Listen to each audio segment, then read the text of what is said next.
Good morning. My name is Sharon Bolthouse, and I'm going to be your reader today. The book I'm reading is Jennie's Hat by Ezra Jack Keats.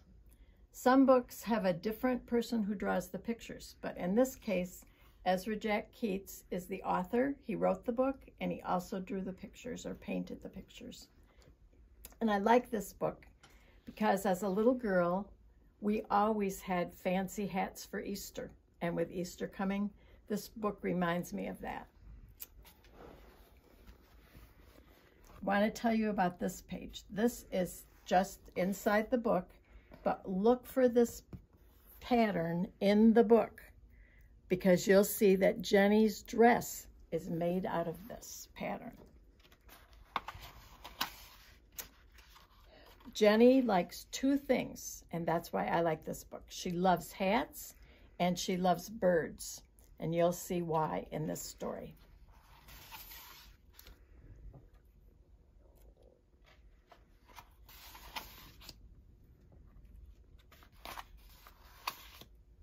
Lots of first pages. A new hat. Jennie's favorite aunt promised to send her one as a present. Jennie waited and dreamed and waited. Shutting her eyes, she sighed, "It'll be big and flowery and oh so very beautiful." At last it came.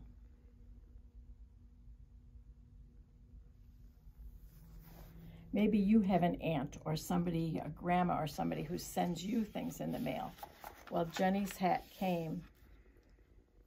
She ran to her room and opened the box. "Oh no," she gasped. "It's such a plain hat." "Why, dear, I think it's quite nice," her mother said kindly. Jennie blinked back her tears and put the hat under her bed.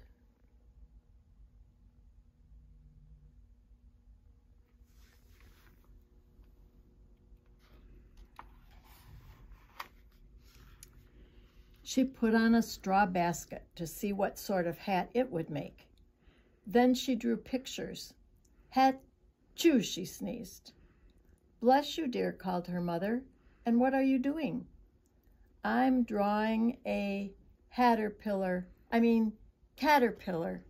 answered Jennie. "Oh, dear," sighed her mother. "I see."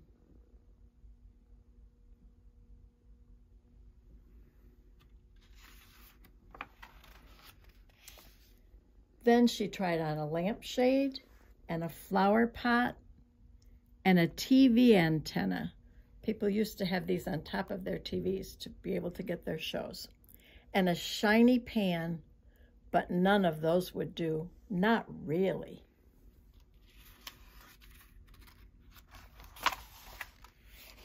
Jennie noticed that it was 3 o'clock. Time to feed the birds. She ran to the cupboard, filled a paper bag with breadcrumbs, and started for the park. The birds expected her, for every Saturday afternoon she went to the very same spot to scatter the crumbs.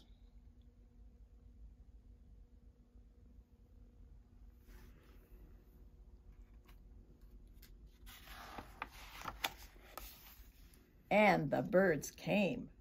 All sorts of birds, fluttering and twittering and cooing. They all knew Jennie. Some ate out of her hand. Others hopped happily on her head. Soon every last crumb was gone, and away they flew. For a while, Jennie forgot about her new hat.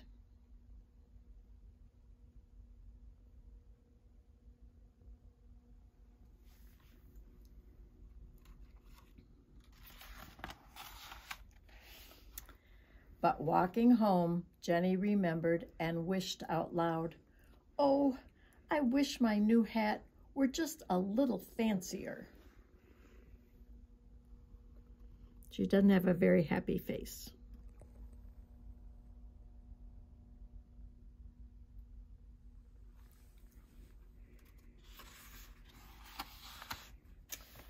The next morning, that would be Sunday morning, Jennie got up early and peeked out the window. Oh, what lovely hats she saw.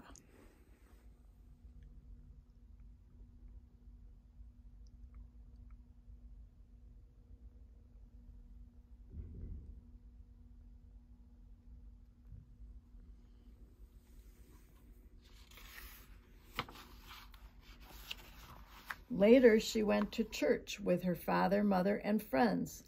All around her, hats appeared like flowers in a garden.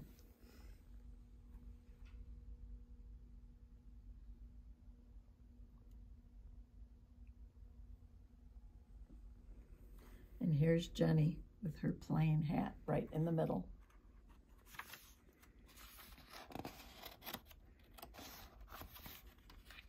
Here we just need one page.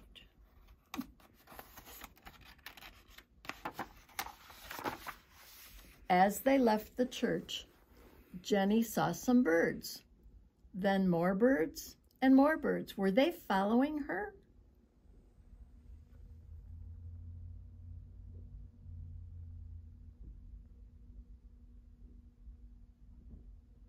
Look how fancy her mother's hat is.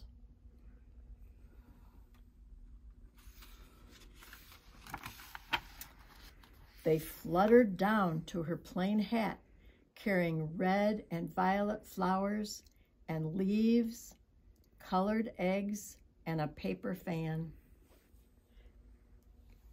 They added a picture of swans on a quiet lake and some big red and yellow roses.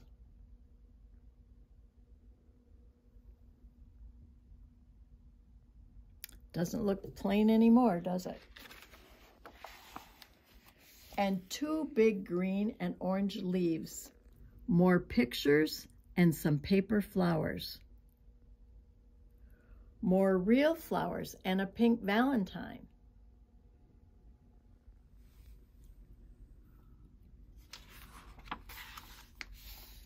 Then all the birds swooped down together, flapping and fluttering around Jennie's new hat. Now look at her happy face.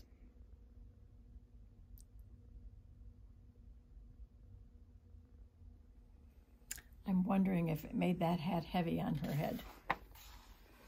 Suddenly, they all flew away, and on Jennie's head sat the most beautiful hat. At the very top was a nest of chirping young birds. Jennie felt like chirping too, happy from head to toe. She felt she was walking on air. People stared in wonder, and behind her flew the birds, watchful and proud.